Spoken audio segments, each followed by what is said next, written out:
আসসালামু আলাইকুম রহমতুল্লাহ বরকাতুহ। সম্মানিত প্রিয় মুসলিম ভাই ও বোনেরা, আর ইসলামী টিভির পক্ষ থেকে সকলকে জানাই আন্তরিক মোবারকবাদ।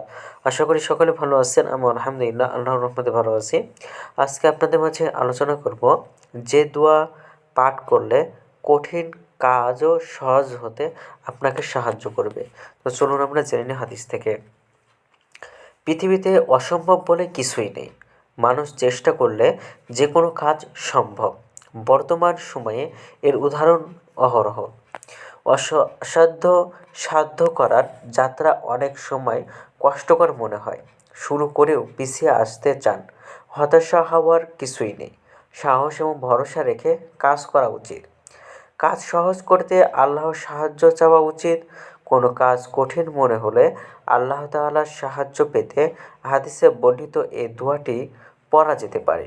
দোয়াটি হলো, আল্লাহুম্মা লা সাহলা ইল্লা মা জাআলতাহু সাহলান ওয়া আনতা ইন শিকতা জাআলতাল হাজানা সাহলান। দোয়াটির অর্থ হলো, হে আল্লাহ, আপনি যা সহজ করেন তা ছাড়া কিছুই সহজ নয়, আর আপনি ইচ্ছা করলে সুখ টিনকে সহজ করেন। সহিহ ইবনে হিব্বান। যে কোনো কাজের প্রচেষ্টা উপলক্ষ মাত্র কাজ সম্পাদনের এবং তা কঠিন বা সহজ করে দেওয়া আল্লাহর কুদরতের অধীন। আল্লাহ তাআলা চাইলে কারো কঠিন কাজ সহজ করে দেন এবং তিনি ইচ্ছা করলে সহজ কাজও কঠিন হয়ে যান। তাই মুসা আলাইহিসসালাম আল্লাহর কাছে এই মর্মে দোয়া করেন যে, আর হে আল্লাহ, আমার কাজ সহজ করে দাও। সূরা তোহা। এ কারণে ছোট বড় যে কোনো কাজ করার পর আল্লাহ তাআলার কাছে তৌফিক চেয়ে দোয়া করা।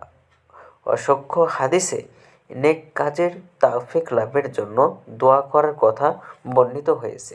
তো আমাদের ভিডিওটি ভালো লাগলে অবশ্যই চ্যানেলটি সাবস্ক্রাইব করে পাশে থাকবেন। ধন্যবাদ সকলকে। আসসালামু আলাইকুম ওয়া রাহমাতুল্লাহি ওয়া বারাকাতুহু।